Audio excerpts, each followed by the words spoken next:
नमस्कार साथियों, स्वागत है आपका आपके अपने YouTube चैनल स्टडी विद एवी में। साथियों, आप सभी लोग कैसे हैं? आशा करता हूँ आप सभी लोग अच्छे होंगे, स्वस्थ होंगे, अध्ययनरत होंगे अपने आने वाले एग्ज़ाम्स के लिए। साथियों, आज इस वीडियो में टेट एंड सुपर टेट और ऑल बेंड एग्ज़ाम्स के हिंदी ग्रामर का प्रैक्टिस सेट 11 सॉल्व करेंगे, जिसमें से आपको टोटल 30 MCQs मिलेंगे साथियों, जो आपके एग्ज़ाम के दृष्टिकोण से बेहद महत्वपूर्ण होने वाले हैं। तो साथियों, वीडियो क्लास तक बने रहिएगा और वीडियो क्लास में अपना स्कोर जरूर बताइएगा। तो शुरू करते हैं आज का फर्स्ट क्वेश्चन। पहला प्रश्न, प्रत्युपकार शब्द का संधि विच्छेद है। ऑप्शन ए प्रति धन उपकार, ऑप्शन बी प्रत्यय धन उपकार, ऑप्शन सी प्रति धन उपकार, ऑप्शन डी प्रत्यय धन उपकार। तो प्रत्युपकार शब्द का संधि विच्छेद क्या होगा? तो इसका सही जवाब बताना है साथियों। तो क्या होगा? प्रति धन उपकार, यानी ऑप्शन ए इसका सही जवाब हो जाएगा, प्रति धन उपकार।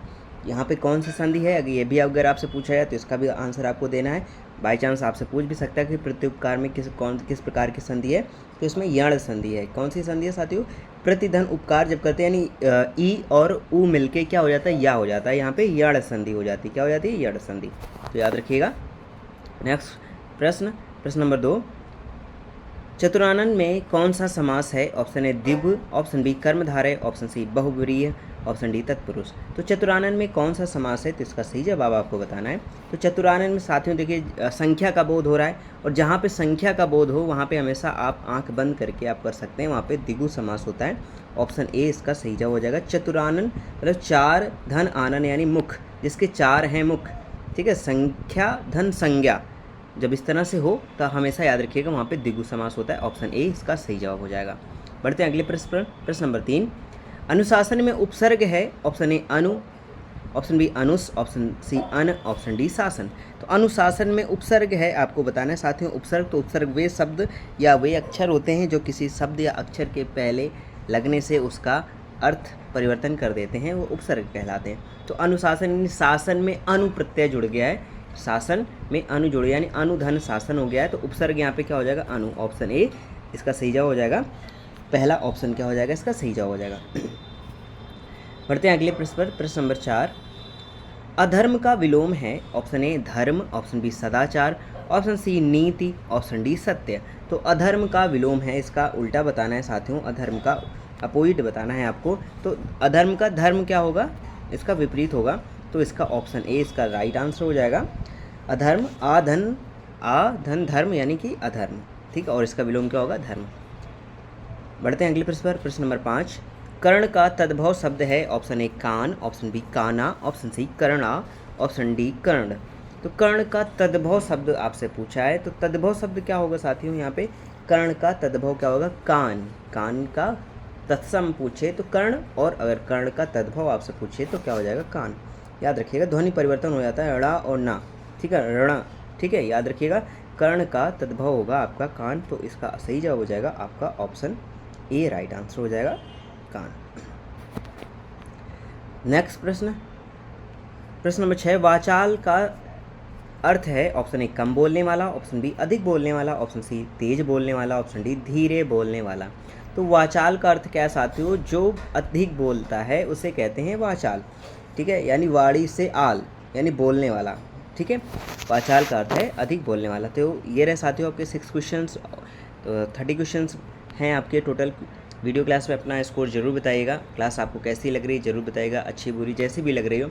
2-3 सेकंड का आपको समय लगता है लाइक या आपको अपना व्यू देने में, अपनी एडवाइस देने में, तो ज़रूर बताइएगा साथियों कैसा लग रहा है। और अभी तक चैनल को सब्सक्राइब नहीं किया तो सब्सक्राइब करके बेल आइकन जरूर प्रेस कर लीजिएगा, जिससे आपको आने वाले सभी वीडियो के नोटिफिकेशन टाइम से मिलते रहें। और साथियों, अगर आप चैनल में पहली बार हैं तो पिछली सारी क्लासेस अगर आप देखना चाहते हैं तो चैनल में प्लेलिस्ट बनी हुई है, वहाँ पर आप विजिट कर सकते हैं। सारी पिछली क्लासेस हिंदी की या अन्य सब्जेक्ट की जो भी आप टेट की प्रिपरेशन कर रहे हैं या किसी भी स्टेट से हैं, आप देख सकते हैं। अपनी प्रिपरेशन स्कोर भी बेहतर बना सकते हैं, अपने स्कोर को बेहतर बना सकते हैं। आप कहीं से भी अध्ययन कर रहे हो, अपनी किताबों से आप पढ़ते रहे, स्वाध्याय कर रहे हैं या किसी कोचिंग का कोर्स ले रखा है वहाँ से करिए, लेकिन अपनी प्रैक्टिस को बीच बीच में मापते रहिए। 20 से 25 मिनट की आपकी क्लास होती है, जिसमें आप रिवीजन भी हो जाता है और अपनी प्रैक्टिस को भी बेहतर कर सकते हैं। कितना आप स्कोर कर पा रहे हैं, कैसी आपकी प्रिपरेशन है, ये PY के रिलेटेड आपकी प्रैक्टिस रहती है। जैसे एग्जाम्स में आता है हूबहू वैसा ही पैटर्न रहता है, और आने वाले अति संभावित प्रश्नों का पैटर्न होता है यहाँ पे। तो ज़रूर और अपने साथियों के साथ इसे शेयर कर दिए, जिससे उनको भी इसका बेनिफिट मिल सके। बढ़ते हैं अगले प्रश्न पर। प्रश्न नंबर 7, जलज का पर्यायवाची है? ऑप्शन ए पंकज, ऑप्शन बी नीरद, ऑप्शन सी सलिल, ऑप्शन डी अम्बु। तो जलज का पर्यायवाची आपको बताना है साथियों। तो जलज यहाँ पे जा, जल में जहाँ भी जा अंतिम अक्षर जुड़ जाए वहाँ पे वो किसके पर्यायवाची हो जाते हैं? तो वो सभी कमल के पर्यायवाची हो जाते हैं, याद रखिएगा। तो यहाँ पे इस और कमल का पर्यायवाची क्या होता है? पंकज होता है। और तो इसमें से और कोई कमल के पर्यायवाची दिए नहीं, सिर्फ पंकज है। तो यहाँ पे जलज का पर्यायवाची क्या हो जाएगा साथियों? पंकज हो जाएगा। जल में जनना, जन्मा, जलज का मतलब क्या? तो जल में जन्मा यानी अर्थात कमल। पंकज का मतलब होता है पंख, पंख मतलब कीचड़, और से जन्मा यानी कि जो कीचड़ में जन्मता है उसे क्या कहते हैं? पंकज यानी कि कमल। तो जलज का पर्यायवाची क्या होगा? ठीक है, नीरद ये आपका बादल का हो गया, सलिल ये अम्बु ये जल के हो गए। तो याद रखिएगा जहाँ पे जा जुड़ जाए वो आपका क्या हो जाता है? ठीक है, जल में जहाँ भी जा जुड़ जाए वो आपके कमल के पर्यायवाची होते हैं। बढ़ते हैं अगले प्रश्न पर। प्रश्न नंबर 8, वह तेजी से दौड़ रहा है में तेजी से क्या है? ऑप्शन ए विशेषण, ऑप्शन बी क्रिया विशेषण, ऑप्शन डी संज्ञा, ऑप्शन डी सर्वनाम। तो वह तेजी से दौड़ रहा है में तेजी से क्या है आपको बताना है। तो तेजी से क्या साथियों? ये क्रिया की विशेषता बता रहा है, दौड़ने की विशेषता यानी दौड़ वो कैसा रहा है? तेजी से दौड़ रहा है, यानी क्रिया की विशेषता बता रहा है, अर्थात ये क्रिया विशेषण है। ऑप्शन बी करेक्ट आंसर हो जाएगा। बढ़ते हैं अगले प्रश्न पर। प्रश्न नंबर 9, राम ने रावण को मारा में रावण को कौन सा कारक है? ऑप्शन ए कर्ता, ऑप्शन बी कर्म, ऑप्शन सी कर्ण, ऑप्शन डी अपादान। तो राम ने रावण को मारा में रावण को कौन सा कारक है? तो इसका सही जवाब हो जाएगा यहाँ पे कर्म कारक होगा, क्योंकि कर्ता ने, राम ने यानी कर्ता है यहाँ पे, और यहाँ पे कर्ता ने कर्म को यानी रावण को, तो यानी अर्थात कैसा हो जाएगा? ये कर्म कारक हो जाएगा। ऑप्शन बी सा इसका राइट आंसर हो जाएगा, ऑप्शन बी करेक्ट आंसर हो जाएगा। ठीक है, कर्म क्या होता है? यानी जिस पर क्रिया हो रही हो। ठीक है, याद रखिएगा। नेक्स्ट क्वेश्चन, क्वेश्चन नंबर 10, श्रेष्ठतम किस प्रकार का विशेषण है? ऑप्शन ए गुणवाचक, ऑप्शन बी संख्यावाचक, ऑप्शन सी परिमाणवाचक, ऑप्शन डी संकेतवाचक। तो श्रेष्ठतम किस प्रकार का विशेषण है? तो यानी क्या? किसी चीज़ के गुण बता रहा है, यानी किसी चीज़ में श्रेष्ठ है, श्रेष्ठतम है, यानी गुण का सर्वोच्च रूप है, तो यानी कि गुणवाचक होगा। यहाँ पे विशेषण कैसा होगा? गुणवाचक होगा। ऑप्शन ए करेक्ट आंसर हो जाएगा। अब नेक्स्ट पार्ट में साथियों हम लोग गद्यांश सॉल्व करेंगे, जैसे हूबहू एग्जाम्स में पैटर्न आता है उसी प्रकार से। थोड़ा सा गद्यांश जरूर छोटा है, क्योंकि एग्जाम्स में थोड़ा सा इससे बड़ा आता है, 2 या 3 पैराग्राफ का आता है, लेकिन हम छोटे से अभ्यास करेंगे। हूबहू वैसे ही प्रश्न है जैसे आपके एग्जाम्स पूछे जाते हैं। तो पढ़ते हैं साथियों पैसेज गद्यांश।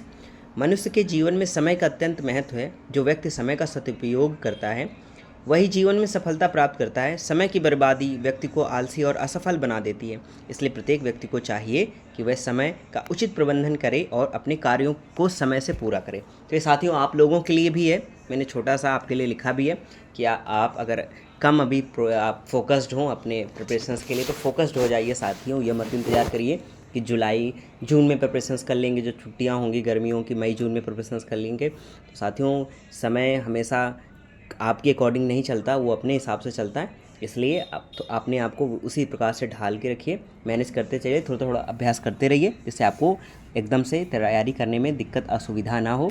और 2, 3, 4 जुलाई को जब आप अपने एग्ज़ाम्स में बैठें, हॉल में बैठें, तो आप अपना बेस्ट दें और अपना बेस्ट स्कोर करें। ये मेरी आपके साथ शुभकामनाएँ हैं। तो बढ़ते हैं, अब इसका प्रश्न सॉल्व करते हैं इस गद्यांश से साथियों। पहला प्रश्न है प्रश्न नंबर 11 इसका। ठीक है, गद्यांश का मुख्य विषय क्या है? ऑप्शन ए आलस्य, ऑप्शन बी समय का महत्व, ऑप्शन सी सफलता, ऑप्शन डी असफलता।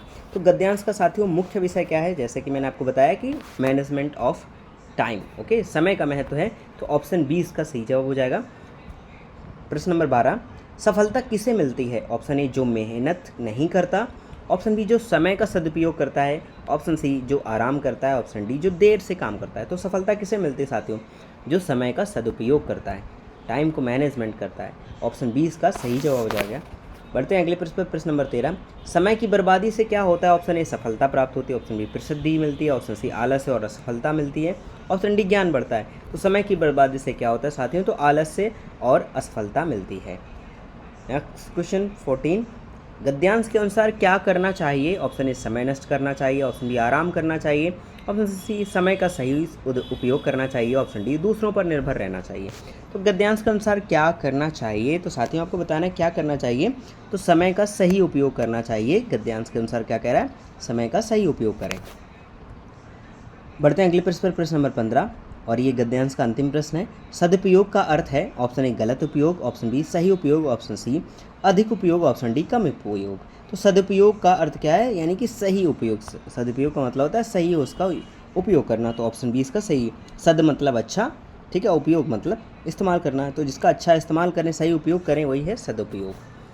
तो ये गद्यांश के हो चुके 5 क्वेश्चंस। आप नेक्स्ट पार्ट में ग्रामर के क्वेश्चंस करते हैं। क्वेश्चन नंबर 16, राजपुत्र में कौन सा समास है? ऑप्शन ए कर्मधारय, ऑप्शन बी तत्पुरुष, ऑप्शन सी द्वंद्व, ऑप्शन डी बहुव्रीहि। तो राजपुत्र का में कौन सा समास, तो यानी राजा का पुत्र साथियों क्या है। तो जब भी यहाँ पे बीच में विभेदन करने पर और यहाँ पे जो आपका जो प्रथम पद होता है वो प्रधान हो जाता है, तो वहाँ पे हमेशा याद रखिएगा तत्पुरुष समास हो जाता है। राजा का पुत्र, यानी पुत्र किसका है, वो राजा का। तो ऑप्शन बी इसका सही जवाब हो जाएगा। बढ़ते हैं अगले प्रश्न पर। प्रश्न नंबर 17, अतिशय में उपसर्ग है। ऑप्शन ए अति, ऑप्शन बी सय, ऑप्शन सी अतिश, ऑप्शन डी अ। तो अतिशय में उपसर्ग है, तो उपसर्ग बताना है साथियों। तो अति धन सय, तो यहाँ पे अति, यहाँ पे क्या होगा, उपसर्ग हुआ। मैं आपको उपसर्ग की परिभाषा बता चुका हूँ, तो ऑप्शन ए इसका सही जवाब हो जाएगा। प्रश्न नंबर 18, न्याय का विलोम है। ऑप्शन ए सत्य, ऑप्शन बी अन्याय, ऑप्शन सी धर्म, ऑप्शन डी नीति। तो न्याय का विलोम क्या है? न्याय मतलब ठीक है किसी चीज़ का सही न्याय करना, और अन्याय मतलब यहाँ उसका अपोजिट हो जाएगा, विलोम हो जाएगा। बढ़ते हैं अगले प्रश्न पर। प्रश्न नंबर 19, गायक का स्त्रीलिंग है। ऑप्शन ए गायिका, ऑप्शन बी गायकी, ऑप्शन सी गायकिनी, ऑप्शन डी गायिका। तो गायक का स्त्रीलिंग क्या होगा साथियों? गायिका होगा। क्या होगा? गायिका। ऑप्शन ए सही जवाब हो जाएगा, गायिका। ठीक है, याद रखिएगा। नेक्स्ट क्वेश्चन 20, जल जल किस प्रकार का शब्द है? ऑप्शन ए समास, ऑप्शन बी द्विरिक्ति, ऑप्शन सी उपसर्ग, ऑप्शन डी प्रत्यय।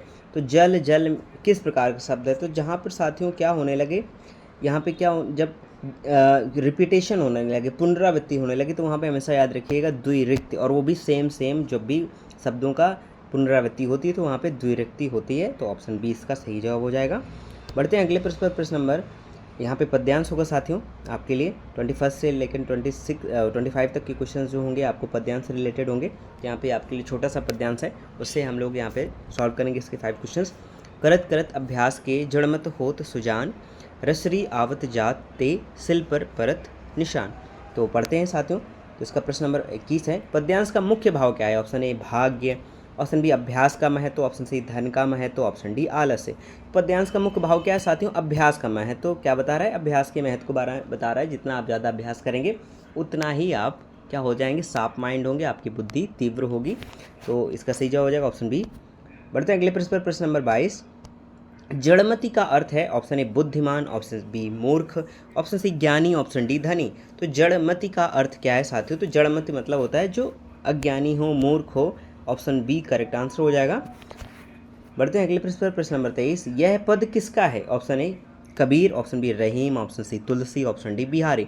तो यहीं पे कन्फ्यूज़न हो जाती है कि अगर आपने सही से इसको नहीं पढ़ा अपने पढ़ने के समय पे तो कन्फ्यूज़न हो जाती है। तो इसलिए मैं आपको छोटे छोटे इसलिए पद्यांश भी अभ्यास कराता हूँ क्योंकि एग्जाम्स में भी डायरेक्ट क्वेश्चन पूछे जाते हैं। तो यह पद किसका है आपको बताना है। तो ये रहीम दास जी का दोहा है साथियों। ठीक है, याद रखिएगा। ऑप्शन बी करेक्ट आंसर हो जाएगा। ठीक है, प्रसिद्ध दोहा किसका है? रहीमदास जी का। नेक्स्ट क्वेश्चन, क्वेश्चन नंबर 24, रसरी आवत जात में कौन सा अलंकार है? ऑप्शन ए उपमा, ऑप्शन बी रूपक, ऑप्शन सी अनुप्रास, ऑप्शन डी यमक। तो रसरी आवत जात में कौन सा अलंकार है? तो यहाँ पे अलंकार साथियों आपसे पूछा है, तो इसका सही जवाब हो जाएगा यानी कि क्या है, रसरी। ठीक है, और क्या कह रहे हैं, आवत जात है, तो यहाँ पे कौन सा हो जाएगा, ध्वनि पुनरावृत्ति हो रही ना, तो यहाँ पे क्या हो जाएगा, ध्वनि का पुनरावृत्ति हो रही है, तो यहाँ पे अनुप्रास अलंकार होगा। ऑप्शन सी करेक्ट आंसर हो जाएगा, रसरी आवत जात यानी ध्वनि की पुनरावृत्ति हो रही है। बढ़ते हैं अगले प्रश्न पर। प्रश्न नंबर 25, निशान का अर्थ है। ऑप्शन ए चिन्ह, ऑप्शन बी पत्थर, ऑप्शन सी रस्सी, ऑप्शन डी अभ्यास। तो निशान का अर्थ क्या है साथियों यहाँ पे? तो यहाँ पे मार्क मतलब चिन्ह। तो ऑप्शन ए इसका सही जवाब हो जाएगा, ऑप्शन ए करेक्ट आंसर। तो ये रहे साथियों 5 प्रश्न आपके पद्यांश से। अब अगले प्रश्न पर आते हैं। प्रश्न नंबर 26 ग्रामर के क्वेश्चन होंगे आपको। कमल का पर्यायवाची है। ऑप्शन ए पंकज, ऑप्शन बी नीरद, ऑप्शन सी अम्बु, ऑप्शन डी जल। तो कमल का पर्यायवाची क्या है साथियों? मैंने आपको ऊपर भी कराया था कि कमल का पर्यायवाची क्या होगा, पंकज होगा। नीरद बादल का हो जाएगा। अम्बु और जल किसके होते हैं? ये पानी के होते हैं। तो कमल का पर्यायवाची हो जाएगा आपका ऑप्शन ए पंकज। बढ़ते हैं अगले प्रश्न पर। प्रश्न नंबर 27, सत्य का विलोम है। ऑप्शन ए असत्य, ऑप्शन बी धर्म, ऑप्शन सी नीति, ऑप्शन डी सत्यता। तो सत्य का विलोम अपोजिट पूछा है, तो सत्य का विलोम क्या हो जाएगा? असत्य। ऑप्शन ए करेक्ट आंसर हो जाएगा। बढ़ते अगले प्रश्न पर। प्रश्न नंबर 28, वह धीरे धीरे चलता है में धीरे धीरे क्या है? ऑप्शन ए संज्ञा, ऑप्शन बी विशेषण, ऑप्शन सी क्रिया विशेषण, ऑप्शन डी सर्वनाम। तो वह धीरे धीरे चलता है में धीरे धीरे क्या है? तो साथ ही धीरे धीरे यानी कि किसकी विशेषता बता रहा है ये? यानी कि क्रिया की गति को के बारे में बता रहा है, यानी चलने के बारे में बता रहा है, तो यानी कि क्रिया की विशेषता बता रहा है। तो ऑप्शन सी इसका सही जवाब हो जाएगा। ऑप्शन सी करेक्ट आंसर हो जाएगा। ठीक है, यहाँ पे क्या हो जाएगा? ये क्रिया विशेषण। Next question, question number 29, Ram ने फल खाया में फल कौन सा कारक है? ऑप्शन ए कर्ता, ऑप्शन बी कर्म, ऑप्शन सी करण, ऑप्शन डी अपादान। तो राम ने फल खाया में फल कौन सा कारक है? तो इसका सही जवाब हो जाएगा कर्म कारक है। कौन सा कारक है साथियों? यानी कि क्यों? क्योंकि यहाँ पे फल पर प्रभाव पड़ रहा है, क्रिया खाने का प्रभाव पड़ रहा है ना, यानी कि फल यानी क्रिया का प्रभाव है, तो यहाँ पे कर्म कारक हो जाएगा। ठीक है, ये यूनिक क्वेश्चन था, तो इसमें बहुत ध्यान देने की ज़रूरत थी। थोड़ा सा यहाँ पे गड़बड़, वहीं पे गलतियाँ हो जाएंगी। तो साथियों 29 most important question, 1 question is remain. Video class में अपना स्कोर जरूर बताइएगा और क्लास आपको कैसी लगी जरूर बताइएगा। अच्छी बुरी जैसी भी हो अपना व्यूज़ ज़रूर दीजिएगा। अच्छी लगी हो तो लाइक कर लीजिएगा। चैनल को सब्सक्राइब नहीं किया तो सब्सक्राइब करके बेल आइकन जरूर प्रेस कर लीजिएगा, जिससे आपको आने वाले वीडियो के नोटिफिकेशन टाइम से मिलते रहें और आपकी प्रिपरेशन बहुत अच्छे ढंग से होती रहे। साथियों अपने साथियों के साथ ही शेयर कर सकते हैं, जिससे उनको भी इसका बेनिफिट मिल सके। साथियों चैनल में प्लेलिस्ट बनी हुई है, आप सारी पिछली क्लासेस हिंदी की अन्य सब्जेक्ट की देखना चाहते हैं टेट से रिलेटेड, आपको सारी क्लासेस यहाँ पर मिलेंगे और अपनी प्रैक्टिस को बेहतर कर सकते हैं। ये आपके लिए क्लास ऐसी होती है कि आपके लिए पास कम समय भी हो, 15 से 20 मिनट में आप इस क्लास का रिवीजन कर सकते हैं, प्रैक्टिस कर सकते हैं, अभ्यास कर सकते हैं और बेहतर बना सकते हैं अपनी, क्योंकि आप नहीं आपके पास देखने का समय, आप इसको सुन के भी अच्छी प्रैक्टिस कर सकते हैं। तो आते हैं अंतिम प्रश्न पर आज के 30 एंड लास्ट क्वेश्चन। वह पढ़ रहा है में काल है, कौन सा टेंस है आपसे पूछा है? ऑप्शन ए भूतकाल, ऑप्शन बी वर्तमान काल, ऑप्शन सी भविष्य काल, ऑप्शन डी पूर्ण भूतकाल। तो वह पढ़ रहा है में काल कौन सा है साथियों? तो रहा है ना, यानी वर्तमान काल है। ऐसा काल है साथियों वर्तमान काल। ऑप्शन बी इसका सही जवाब हो जाएगा। तो ये साथियों 30 अति महत्वपूर्ण प्रश्न हिंदी ग्रामर के, जो आपके एग्जाम्स के लिए बहुत ही अति महत्वपूर्ण थे। तो साथियों आई होप आपको क्लास अच्छी लगी होगी। अपना व्यूज़ जरूर दीजिएगा, वीडियो क्लास में अपना स्कोर बताइएगा। वीडियो के लास्ट तक बने रहें। Thank you so much.